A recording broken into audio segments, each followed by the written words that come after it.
नमस्कार। Lunar astro में आपका स्वागत है।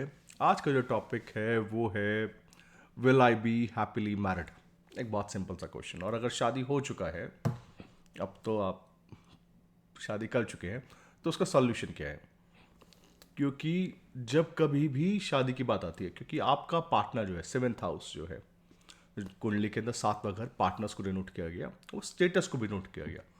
आपका पार्टनर के से आपका स्टेटस बढ़ सकता है या घट सकता है। सातवें घर को मारक बोला गया। मारक इसलिए क्योंकि सातवें घर की एनर्जी ना आपके लगन से हमेशा डिफरेंट होती है। अगर आप एरीज असेंडेंट है, आपके सेवेंथ हाउस में हमेशा लिब्रा है, टॉरस है तो सेवेंथ हाउस में हमेशा स्कॉर्पियो है। तो आपका जो स्वभाव है उसका जो एग्जैक्टली अपोजिट आपके पार्टनर की राशि पड़ती है। टॉरस का काम है कि चीज़ों को जोड़ना, हर चीज़ को संभाल के रखना, और बेसिकली रिसोर्सफुल पर्सन होता है टॉरस। आप टॉरस वाले से व्यक्ति से कुछ भी पूछिए, उसके पास नहीं होगा तो ढूंढ के ला के देगा, बात करेगा, कहीं ना कहीं से आपके लिए रिसोर्सेज आएंगे। ये टॉरस का हैबिट है। स्कॉर्पियो का हैबिट है हर चीज़ को तहस नहस करना, हर चीज़ की जड़ तक जाना। तहस नहस करने मतलब हर चीज़ की जड़ तक जाना और बिल्कुल बेसिक फाउंडेशन पे फोकस रखना। टॉरस बोलेगा घर चाहिए, इतना बड़ा घर होना चाहिए, ऐसे चीज़ें होनी चाहिए। वो बिल्कुल चीज़ों को जोड़ने की बात करेगा। टॉरस बोलेगा और स्कॉर्पियो बोलेगा कि एज लॉन्ग एज रहने को मिल रहा है ठीक है, नहीं होगा तो इसके बिना भी रहेंगे। बिकॉज वो स्कॉर्पियन हैबिट है कि हर चीज़ एक दिन छूटनी है, जल्दी छूटेगी ज़्यादा अच्छा है। अपोजिशन है हमेशा। तो आप ये मान के चलिए, आपको जो एनर्जी कंप्लीट करती है, जो एनर्जी आपको चाहिए, जो आपको बहुत कुछ सिखाती है, वो आपके सातवें घर में है। अब इसके अंदर ना एक बहुत बेसिक सा क्वेश्चन है कि सातवें घर के अंदर मैलेफिक्स नहीं होने चाहिए। मैलेफिक्स मतलब जिन ग्रहों में रोशनी नहीं होती उनको मैलेफिक्स कहा जाता है। सूर्य में सबसे ज़्यादा रोशनी होती है, उनको बेनिफिक, सबसे अच्छा बेनिफिक कहा गया। उसके बाद आते हैं चंद्र। तो जो ताकत है किसी भी ग्रह की, वो उसकी रोशनी पे डिपेंड करती है। पर सातवें घर में तो सूर्य को भी मैलेफिक बोला गया। सातवें घर में तो कोई भी ग्रह क्रूर नहीं चाहिए, कोई भी ग्रह ऐसा नहीं चाहिए इसके अंदर बहुत ईगो हो, क्योंकि सातवां घर बहुत ठंडा घर है। पहला घर जहां से सूर्योदय होता है, जो ईस्टर्न होराइजन है, सॉरी,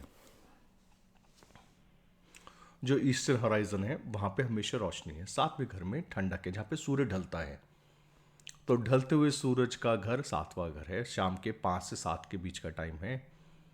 अब यहाँ का मालिक ही अगर मैलेफिक हो, लेट्स सपोज यहाँ पे स्कॉर्पियन राशि हो, एरीज की राशि हो, लियो की राशि हो, या शनि की राशि हो, कैप्रिकॉन या एक्वेरियस हो, तब क्या?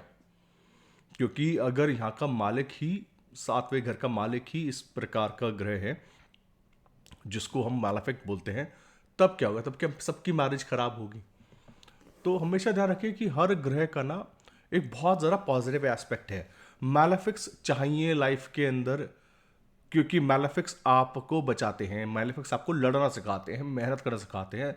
3 6 10 11 में मैलेफिक्स चाहिए। अगर आपकी ग्रह सौम्य ग्रह की, आपकी दशा सौम्य ग्रह की चल रही है और आपको उसमें परेशानी आ रही है, आपको लड़ने के लिए मैलेफिक्स की अंतरदशा का, प्रत्यंतरदशा का वेट करना पड़ता है। क्योंकि लड़ना ना स्वभाव नहीं है बुध का, शुक्र का, बृहस्पति का। तो अगर कोई आप बोलेंगे कि मेरे को सिर्फ बेनिफिट्स ही चाहिए लाइफ के अंदर, तो लड़ाई झगड़ा कौन करेगा आपके लिए? आपको बचाएगा कौन? तो इसलिए ना हर ग्रह का अपना एक स्ट्रेंथ है और वो चाहिए होता है लाइफ के अंदर। अभी सातवें घर का मालिक ही मान लीजिए मार्स, मार्स है, मंगल है। इसका मतलब ये नहीं है कि आपका पार्टनर जो है ना आपसे मारपीट करने आ रहा है या आपको बहुत कोप देने आ रहा है। उसका मतलब ये है कि आपका पार्टनर ना, पता है, मंगल ना फ्रेंड भी होते हैं। वो लोग होते हैं जो आपको लगातार मोटिवेट करते हैं। आप देख लीजिएगा कि जितने भी लोग मोटिवेशनल स्पीकर्स बनते हैं, उनका मार्स जो है बहुत प्रोमिनेंटली प्लेस्ड होता है जेमिनी साइन के अंदर, लगन के अंदर, टॉरस के अंदर। वही लोग मोटिवेशनल स्पीकर्स का काम कर पाते हैं। तो आपका पार्टनर आपको मोटिवेशन देने का काम करेगा, आपको बोलेगा हिम्मत रख, डोंट वरी। जब यहां तक आए हैं, मगर साथ घर का मालिक मंगल हो, तो इसका एक बेसिक नेचर है आपके पार्टनर का। उस राशि की ताकत ही मोटिवेशन है कि जो होगा देखा जाएगा। इसी प्रकार से अगर सातवें घर में शनि की राशि है, आपको पता है आपका पार्टनर आपकी लाइफ के अंदर स्टेबिलिटी लाने की कोशिश करेगा, आपको इज्जत दिलवाएगा, आपको आपकी पुरानी रूट से हेरिटेज वाले जितने भी काम हैं उनसे जोड़ के रखेगा और आपको ग्राउंडेड रखेगा। ये सातवें घर का मालिक अगर शनि हो, ये उसका काम है। तो क्योंकि ना देखिए, जोडियाक के अंदर जिस भी लगन के अंदर आप पैदा हुए हैं, हर ग्रह को एक काम दे दिया गया। अब मंगल का काम दिया गया सातवें घर का। मंगल का काम है कि आप सातवें घर के जितने भी पोर्टफोलियोज हैं उसको मैनेज करेंगे। अब मार्स तो मार्स है ना, मार्स बोलता है ठीक है सातवें घर को मैनेज करना है, ठीक है मेरा काम है, मैं अब अपने पार्टनर को जो भी व्यक्ति इसकी जिंदगी में लेकर आऊंगा वो इसके कंधे पे हाथ रखेगा, पीठ पे थपथपाएगा और बोलेगा ये काम करते हैं। और यही मार्शियन क्वालिटीज होती हैं। तो ये सारी क्वालिटीज आपको पार्टनर्स के अंदर दिखाई देंगी। शनि होगा तो वो समझाएगा ज़्यादा उड़ मत, लंबे रह के काम करते हैं, धीरे धीरे काम करते हैं, वो आपको धीरे धीरे आपका स्टेटस बढ़ाता जाएगा। ये शनि का काम है। सूर्य को अगर सातवें घर का मालिक बना दिया गया है तो सूर्य बोलेगा ठीक है मेरा काम है आपको डिसिप्लिन रखना मैरिज लाइफ के अंदर, वो मैं आपके लिए लगातार करूंगा। इसी प्रकार से सातवें घर में जब बृहस्पति की राशि पड़ती है तो आपका पार्टनर आपको रिलीजन से, प्रिंसिपल से, इन सब चीज़ों के बारे में आपको हेल्प करता है, आपको मोटिवेट करता है और आपको कंप्लीट करता है। तो सातवां घर ना हमेशा आपको कंप्लीशन के लिए है। और वहां पर बैठे हुए ग्रह की राशि का अपना एक स्वभाव है जो वो आपको लगातार करता है। तो अगर सातवें घर को मैलेफिक्स रूल करते हैं जैसे कि मंगल, शनि, सूर्य, तो इसका मतलब वो ऐसा नहीं है कि वो खराब है। मतलब वहीं से आपका मैरिज ऐसा नहीं हो सकता कि आप उसको देखें और बोले कि ये खराब हो गया। ट्रबल कब आता है?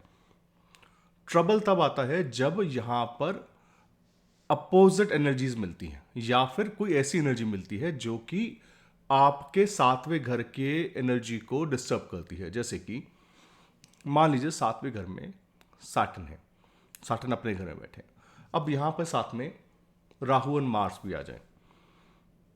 अब क्या है ना, मार्स और सैटर्न एक अपोजिट एनर्जी है। मार्स एंड सैटर्न वो एनर्जी है जो लगातार स्ट्रगल पैदा करते हैं, ये खिंचतान पैदा करते हैं। अब ये दो एनर्जीज ने एक साथ नहीं चल सकती। जुपिटर के साथ शुक्र आ जाए, जुपिटर के साथ केतु आ जाए, अब ये ऐसी एनर्जीज है ना कि वो आपके पार्टनर की एनर्जी को डिस्टर्ब करेंगे। आप जो एक्सपेक्ट करते हैं आपका पार्टनर जिस तरीके से डिलीवर करना स्टार्ट करेगा आपके लिए या आपके साथ बिहेव करना स्टार्ट करेगा वो आपको अच्छा नहीं लगेगा। और यही एक बेसिक सा कारण है किसी भी शादी के अंदर या किसी भी रिलेशनशिप के अंदर ट्रबल होने का। अब इसके अंदर एक टॉपिक है लव मैरिज का कि कुछ लोग लव मैरिज करते हैं। फिफ्थ हाउस अच्छा होना चाहिए लव मैरिज के लिए। लव इन द सेंस कि आपका जो पूर्व पुण्य है वहाँ पर अच्छा होना चाहिए, वहाँ पर कोई मैलेफिक नहीं बैठना चाहिए। पांचवें घर के मालिक का संबंध 6, 8, 12 से नहीं होना चाहिए, तो लव मैरिज अच्छा चलता है। पर सपोज कीजिए कि पांचवें घर का जो मालिक का संबंध है वो 6, 8, 12 से है और वहाँ पे सातवें घर का मालिक भी है, या पांचवें सातवें घर के मालिक लगन में है, मैलेफिक्स के साथ हैं, तब आपको ये लगता है कि अब जो है ना ये यहाँ पर ट्रबल करना स्टार्ट करेंगे। क्योंकि देखिए छठे घर के मालिक का काम है आपको लगातार संघर्ष में रखना, आपको लगातार प्रॉब्लम सॉल्व करने देना। अब वो सेवेंथ हाउस के अंदर जाके कहीं मिल जाए तब समझ लीजिएगा ये तो अब धीरे थोड़ा बहुत ट्रबल समय। कोई भी एक खराब प्लानिटरी प्लेसमेंट, इस बात को बहुत ध्यान से सुनिएगा, कोई भी एक खराब प्लानिटरी प्लेसमेंट आपकी शादी को खराब नहीं करती, उसी तरीके से अच्छा भी नहीं करती। आपका जो कोई भी जो हाउस होता है ना उसके अंदर या कोई भी मैटर आप देख रहे होते हैं आपकी लाइफ के अंदर, उसके अंदर मल्टीपल इनपुट्स आ रहे होते हैं अलग अलग तरीकों से। किसी का डिस्पोजिटर आ रहा होता है, आपका सेवंथ लॉर्ड कहीं 12th हाउस में, 8th हाउस में, लेट्स सपोज किसी का सेवंथ लॉर्ड 12th हाउस में है। अब आप इसको देख के बोल सकते हैं कि आपकी वाइफ की वजह से आपको लॉस होगा, एक इंटरप्रिटेशन ये है। या फिर आप बोल सकते हैं कि आपकी वाइफ की वजह से आपको आइसोलेशन में जाना पड़ेगा, एक इंटरप्रिटेशन ये भी है। पर यही सपोज कीजिए कि इस पे ऊपर बेनिफिक एस्पेक्ट्स हैं, इसको फिफ्थ और नाइन्थ लॉर्ड देखते हैं, क्योंकि पांचवें और नौवें घर का मालिक जो है ना, वो बहुत सारा पुण्य है, और इसलिए नाइन्थ लॉर्ड जब सेवेंथ हाउस में आता है तो इसका मतलब है कि आपकी पार्टनर की वजह से आपका भाग्य राइज करेगा। आपका फिफ्थ लॉर्ड सेवेंथ हाउस में आता है, इसका मतलब ये है कि आपका बहुत सारे पुण्य की वजह से, जो पास्ट लाइफ का पुण्य है उसकी वजह से आपको इस लाइफ के अंदर पार्टनर मिला है, और सेवेंथ लॉर्ड भी अच्छी जगह आके बैठा हो तो आपका ना पुण्य फलित होता जाएगा। इसके opposite seventh Lord twelfth house में हो, उसके ऊपर सिक्स्थ लॉर्ड की दृष्टि हो, उसको थर्ड लॉर्ड ऑफ प्रैक्टिस भाग्य भी देखता हो, नाइन्थ एंड फिफ्थ लॉर्ड नहीं देख रहे हो, तो ट्रबल सम है। तो कोई भी एक प्लानेटरी प्लेसमेंट को देख के कभी मत बोलिएगा कि किसी का मैरिज खराब है। जैसे कि ना, बहुत साल पहले मैं किसी से मिला, वो एस्ट्रोलॉजी प्रैक्टिस करते थे, तो उन्होंने एक स्टेटमेंट बोला कि मैं तो बोलता हूँ जिसका जुपिटर सेवेंथ हो उसको शादी नहीं करनी चाहिए। अब ये ना बहुत जनरलाइज स्टेटमेंट है, बहुत सारे लोगों के मिलेगा, ऐसा नहीं होता। जुपिटर सेवेंथ में आपको बहुत सारे लोग मिलेंगे जिनका लाइफ बहुत अच्छा है, और इसी के अपोजिशन में आप देखेंगे कि seventh Lord Jupiter seventh house में है लेकिन मैरिज लाइफ बहुत खराब है। तो आप बाकी फैक्टर्स देखिए, क्या उसका संबंध नाइन्थ हाउस से बना, क्या फिफ्थ हाउस से बना, क्या उसको बेनिफिट लोग देखते हैं, क्या उसको लगन और देख पाता है।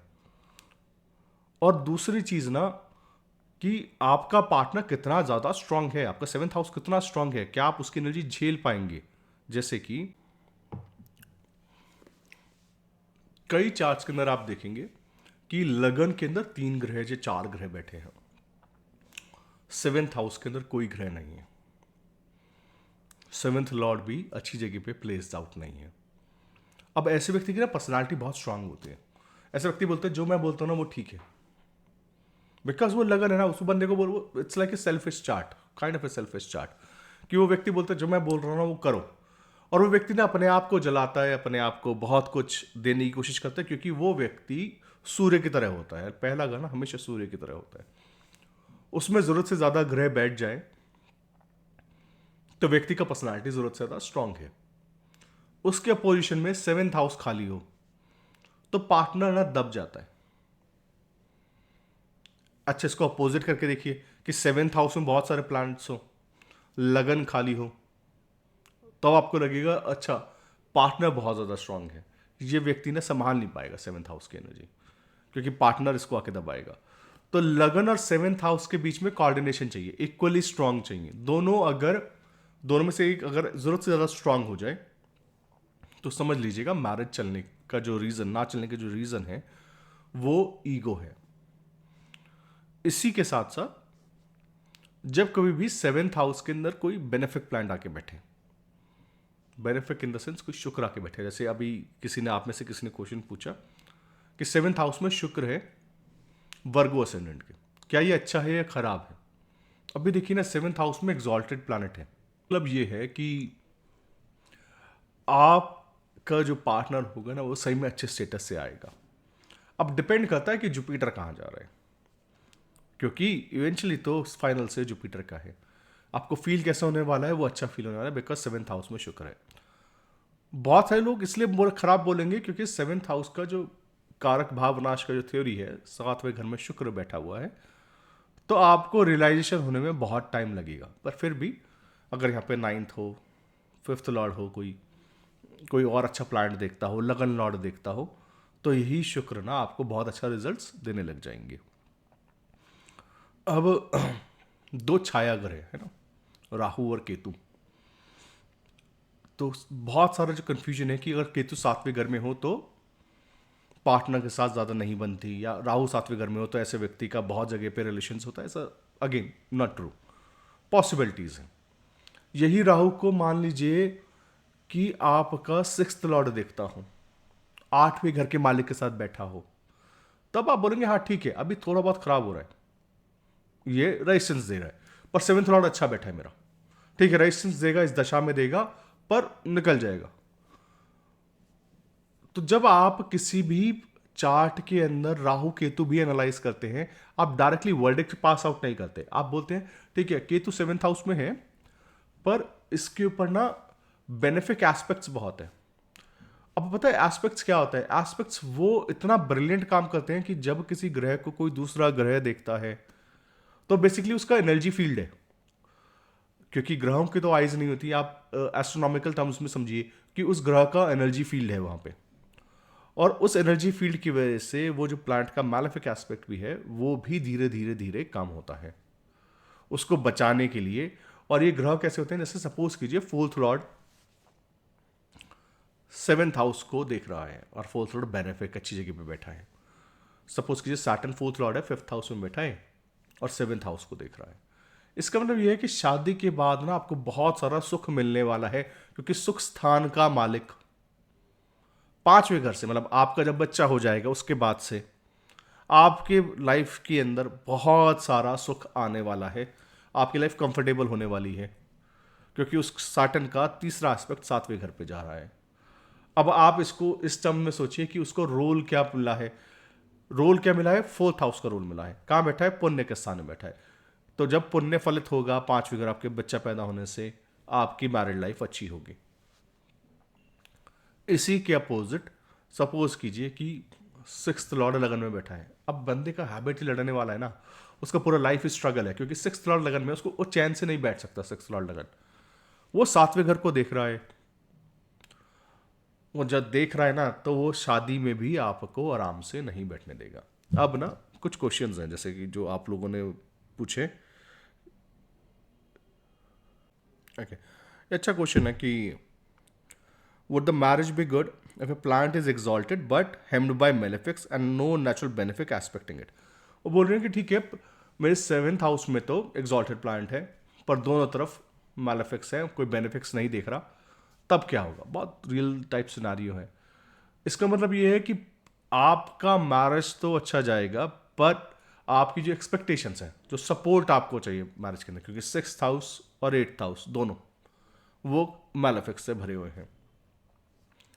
अब जब इन दोनों का प्रभाव 7th हाउस में मैरिज पे पड़ेगा, तो मैरिज की जो क्वालिटी है वो डिग्रेड होगी।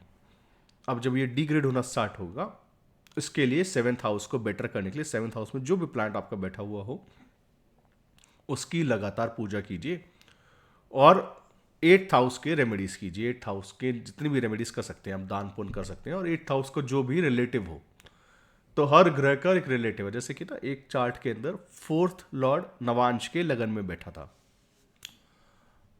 अब इसको ऐसे समझिए कि मदर ही मैरिज के अंदर प्रॉब्लम है, या आपका अपना घर जिस जगह पे आप रह रहे हैं वही मैरिज के लिए ट्रबल बन रहा है।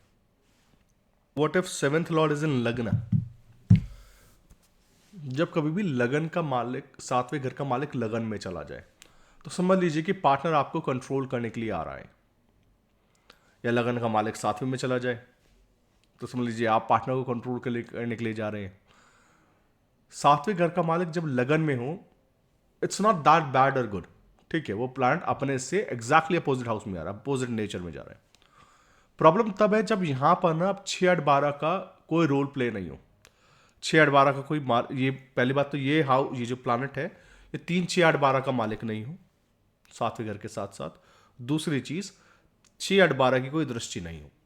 अगर ये प्लानट को 5-9 का एस्पेक्ट हो जाए, 5th और 9th लॉर्ड के साथ बैठ जाए, 4th हाउस का एस्पेक्ट हो जाए, लगन लॉर्ड का एस्पेक्ट हो जाए, तो ये प्लानट भी, ये मैरिज भी अच्छा जाएगा। तो आप जब राशि चार्ट को देखते हैं ना, नवांश पे जाने से पहले, मैं आज के वीडियो में नवांश इसलिए डिस्कस नहीं कर रहा क्योंकि मेरे को लगता है कि आप ना पहले राशि चार्ट को अंदर जितनी पॉसिबिलिटीज है ना उसको देखते चलिए, क्योंकि वो उस व्यक्ति के लिए प्राइमरी पॉसिबिलिटीज हैं। जैसे कि एक चार्ट के अंदर 7th हाउस में केतु है, ठीक है, ये ट्रबल नहीं है कि 7th हाउस में केतु है, ये तो बहुत सिंपल सी चीज़ है, बहुत लोगों के मिलता है। ट्रबल कहाँ पर है कि 7th लॉर्ड ना, जो मून है 7th लॉर्ड है वो सैटर्न के साथ है। तो क्या है ना, वो मानसिक तनाव, और सैटर्न की हैबिट है ना कि वो मानसिक तनाव एक बार में नहीं देता, वो धीरे धीरे धीरे धीरे प्रेशर बिल्डअप करता है। अब सोचिए कि किसी का, इसको इस तरीके से इमेजिन कीजिए कि Saturn moon Ketu 7th house में बन रहा है, वो व्यक्ति के सारे इमोशंस को जब तक मैरिज से रिलेटेड ड्राई अप नहीं कर देगा सैटर्न, तब तक वो व्यक्ति तड़पता रहेगा। साथ में जब कोई ऐसा प्लैनेट रूल करे, जैसे कि बेनिफिक्स रूल करने लग जाए, मरकरी, जुपिटर, वीनस, अब समझिए कि इन प्लैनेट्स का एजेंडा वैसे मैरिज नहीं है। मरकरी का एजेंडा मैरिज नहीं है, मरकरी का एजेंडा लर्निंग है, मरकरी का एजेंडा फन है। और इट सेकेंडली ये डुअलिटी साइंस है, डुअल साइंस में आते हैं। जुपिटर का भी जो एजेंडा है वो मैरिज नहीं है, जुपिटर का एजेंडा धर्म है। तो जब कभी जुपिटर 7th हाउस में आता है ना, ऐसे व्यक्ति हमेशा बोलते हैं कि, या जुपिटर साइन 7th हाउस में आते हैं, ऐसे व्यक्ति हमेशा प्लानिंग करते हैं लॉन्ग टर्म की। पहली डेट में वो बोल देते हैं कि ऐसा है, शादी ही करेंगे सीधा, क्योंकि वो जुपिटर है ना, वो रिलीजन साथ लेकर आया है अपने। वहां पर ना आप कोई और चीज नहीं कर सकते। ये जुपिटर का बेनिफिक एस्पेक्ट है, बेनिफिक नेचर है। मरकरी बोलता है ठीक है देखेंगे, क्योंकि मरकरी इज ट्राइंग। मरकरी बोलता है करके देख लेते हैं क्या होता है मैरिज को, क्योंकि मरकरी के लिए तो ये लर्निंग है ना, मरकरी के लिए तो खेल है। और मरकरी बोलता है रिलीजन कुछ नहीं है, देखा जाएगा, एज लॉन्ग एज मेरे को कुछ सीखने को मिल रहा है, मेरे को मजा आ रहा है। क्योंकि 3rd and 6th हाउस को नेचुरली रूल करता है मरकरी।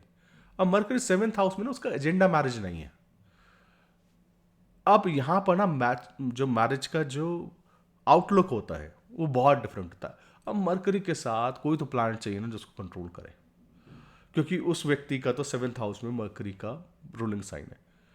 साथ में सपोज कीजिए जुपिटर बैठ जाए, मरकरी साइन में जुपिटर बैठ जाए। अब ये एक ऐसा कॉम्बिनेशन है ना कि मरकरी और जुपिटर दोनों का एजेंडा मैरिज नहीं, एजेंडा मैरिज का है शुक्र का या सैटर्न का, जहां पे वो 7th हाउस में एक्सॉल्टेड होता है, दिग्बली होते हैं। तो मरकरी जुपिटर साइंस के अंदर 7th हाउस में जब भी होगा, वो मैरिज अजीबो गरीब अपने आप होना है। सेकेंडली आप अपने आप एनालाइज कीजिए, क्या 7th हाउस में कुछ स्पेशल है? क्या 7th हाउस में रेट्रोग्रेड प्लैनेट है?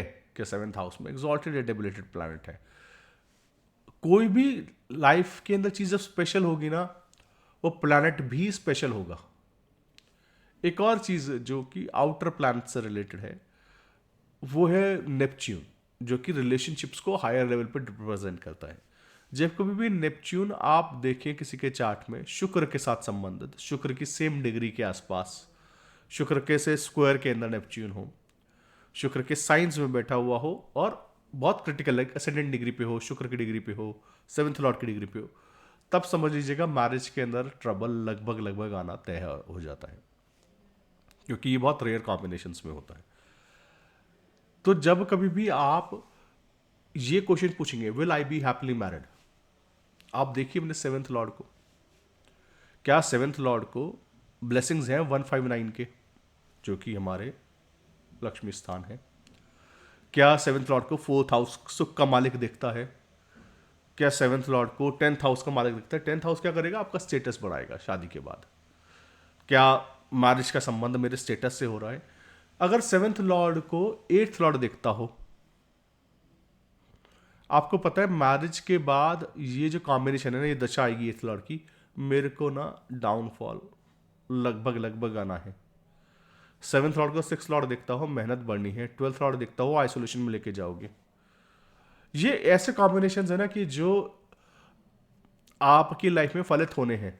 अब इसका ना सोल्यूशन जब आप पूछते हैं, इसके मल्टीपल सॉल्यूशंस हो सकते हैं। और मैं ना एक बहुत सिंपल सी चीज़ बोलता हूँ, देखिए नवांश ना आपके भाग्य का चार्ट है। 7th हाउस वो है जो आपका पर्सनालिटी, आपका इमेज क्या है, ये 7th हाउस है। आप लाइफ के अंदर सामने वाले से कितना इंप्रेस हो पाते हैं, क्योंकि जिनका 7th हाउस जो है ना,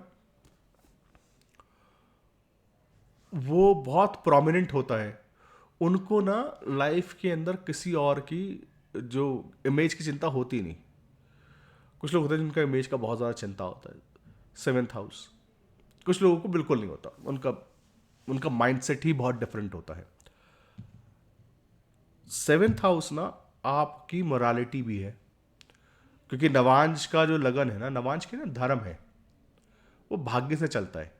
अब आपके पास ना हो सकता है कि 7th हाउस में बहुत सारे, और मैंने ऐसे बहुत सारे केसेस देखे जहां पे आपको ना मैलेफिक कॉम्बिनेशंस दिखाई देंगे,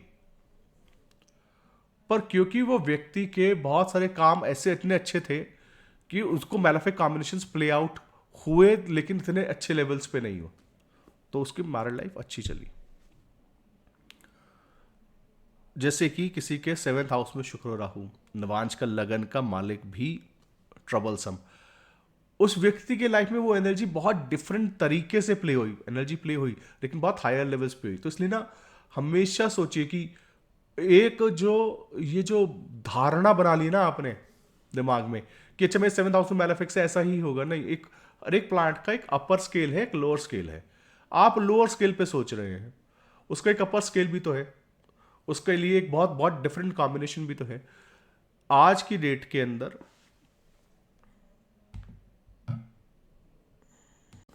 एक ना बहुत इन्फ्लुएंशियल बिजनेसमैन के चार्ट में लगन में सैटर्न है। अब वो सैटर्न 7th लॉर्ड भी है, कैंसर सेंट सैटर्न लगन में है। सैटर्न लगन में है तो of course construction, properties, cancer के साइन में इसका अच्छा काम है। लेकिन ना इस सैटर्न के साथ प्रॉब्लम क्या है कि इस सैटर्न को एग्जैक्टली सेम डिग्री से मार्स 10th हाउस से देखता है। अब देखिए 10th लॉर्ड मार्स सैटर्न को देखता है, इसका मतलब ये है कि स्टेटस तो बढ़ेगा शादी के बाद, पर सैटर्न को तो मार्स ने एग्जैक्टली सेम डिग्री पे है दोनों के दोनों। और जब कोई प्लैनेट एक दूसरे से स्क्वायर में होते हैं, केंद्र में होते हैं, तो इसका मतलब दोनों का एजेंडा बहुत अलग है। सैटर्न का एजेंडा एक्सट्रीमली डिफरेंट है। सैटर्न का एजेंडा है वाइफ बोल रही है मैं आपको कंट्रोल करूंगी। मार्स भी लगन को देख रहा है। ये जो सैटर्न मार्स का कॉम्बिनेशन बना है ना चार्ट के अंदर, इसने उस बिजनेसमैन की हालत इतनी खराब करी केतु की महादशा के अंदर। केतु का 7 साल की महादशा अब शायद खत्म होने वाली है उनकी, कि वो व्यक्ति जीरो हो गए।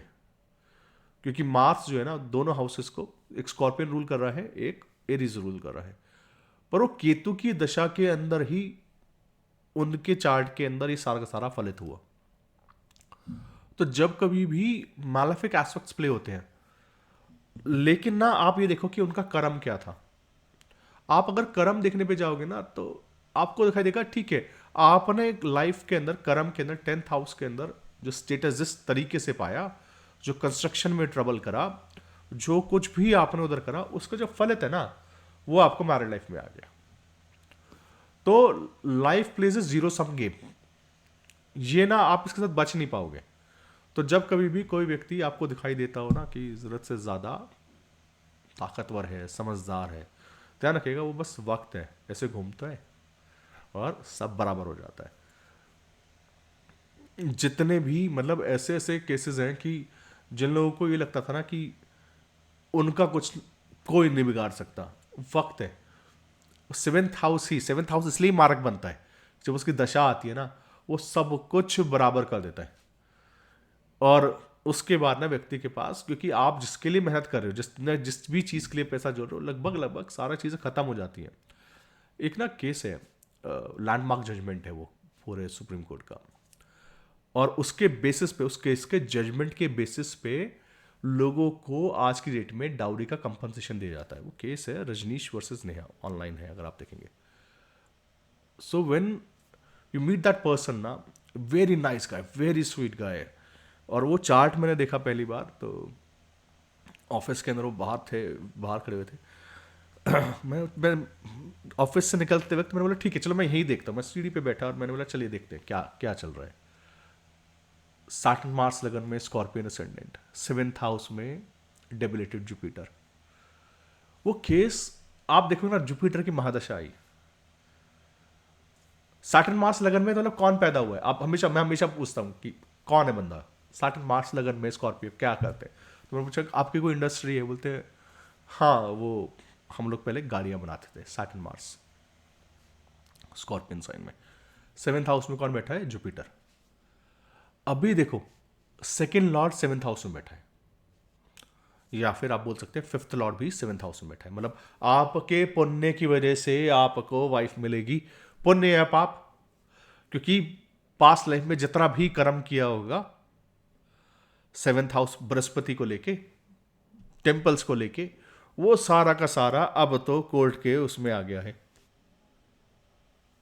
कोर्ट में क्यों? क्योंकि 7th हाउस सैटर्न का घर है, जुपिटर बैठा है, तो एक पुजारी अब तो सबके सामने कोर्ट के अंदर खड़े हैं। आपका पूरा फैमिली का नाम 7वें घर में आ गया है। उसको कौन देख रहा है? ऊपर से सैटर्न मार्स दिख रहे हैं। सैटर्न मार्स जुपिटर को देख रहे हैं। जुपिटर की महादशा है, अभी खत्म होने, जुपिटर अभी उनका खत्म होने वाला है। तो जो ये जुपिटर की महादशा का जो रिजल्ट है 7 साल, ये 16 साल का, ये रिजल्ट ना इसी दशा के अंदर आना था। ये सैटर्न मार्स कौन है? Saturn Mars 7th Lord Saturn है, जो कि पनिश कर रहा है। साथ में बैठा हुआ लगन लॉर्ड है, जो पनिश कर रहा है। पर सैटर्न की दशा में कभी नहीं लगा होगा कि ऐसा कुछ हो सकता है। पता है क्यों? क्योंकि सैटर्न ना मजबूत बैठा है, मार्स के साथ है। पता लगेगा किसके अंदर? जब वो आपके ऊपर खराब दशा आती है मार्स के अंदर। और 7th हाउस का जब ये डेबिलेटेड प्लैनेट, स्थान बली नहीं और इसके अंदर दिग्बल नहीं, और उसको शनि मंगल दिखते हो, आप इमेजिन कर सकते हो व्यक्ति का क्या डाउनफॉल रहा होगा। तो जब कभी भी आपको ऐसे ग्रह दिखाई दे जो कि इस तरीके से पीड़ित हो, आप हमेशा अपने दिमाग में सोचिए क्यों हो रहा है, क्या करा इस व्यक्ति ने ऐसा कि इस व्यक्ति को इतना ट्रबल इस दशा के अंदर आ रहा है। 5th लॉर्ड 7th हाउस में, वो जजमेंट है ही कंपनसेशन के ऊपर ना, आपके बच्चों को इतने रुपए देने हैं, आप कैसे नहीं दोगे? सामने जज बैठा है ना, सैटर्न बैठा है सामने, मार्स बैठा है, देना पड़ेगा। तो कभी भी ना किसी चार्ट के अंदर जब आप देखते हैं तो देखिए कि क्या 7th हाउस को अच्छे ग्रह दिख रहे हैं, क्या मेरा पुण्य फलित हो रहा है, और क्या पुण्य अच्छी तरह के फलित हो रहा है। कहीं ऐसा तो नहीं 5th लॉर्ड डेबिलिटेड हो गया है? अगर डेबिलिटेड हो गया है तो इसका मतलब है वहां पे मेरे ट्रबल है, अब मेरे को वापस वहां पे देना पड़ेगा। यही डेबिलेशन को कैंसिल करने के लिए, स्थान बल को खत्म करने के लिए मेरे को जगह जगह जाना पड़ेगा। तो ये जो कॉम्बिनेशंस हैं चार्ट के अंदर, इसको ना पहले राशि चार्ट में एनालाइज कीजिए। उसके बाद देखिए क्या ये कॉम्बिनेशंस नवांश में रिपीट हो रहे हैं। अगर नवांश में भी रिपीट हो रहे हैं, नवांश में भी बेटर नहीं हो रहा है 7th लॉर्ड का पोजीशन, नवांश के 7th लॉर्ड का पोजीशन बेटर नहीं हो रहा है इंडिपेंडेंटली एनालाइज करने के बाद भी, तब समझिएगा कि हाँ ये ना अब भाग्य से है, अब मेरे को रेमेडीज करने का जरूरत है। तो ये था आज का एक बहुत बेसिक सा लेक्चर। अभी इसके बाद एक और लेक्चर हम लोग करेंगे एग्जाम्पल चार्ट्स का, बहुत सारे एग्जाम्पल चार्ट्स का, जिसमें ये देखते हुए कि किस तरीके से ये कॉम्बिनेशंस काम करते हैं। ठीक है, I hope you will learn something new in this video, और you can ask your questions. I will try to reply the fundamental questions in the comment section. I'll see you next time. Thank you. Bye-bye.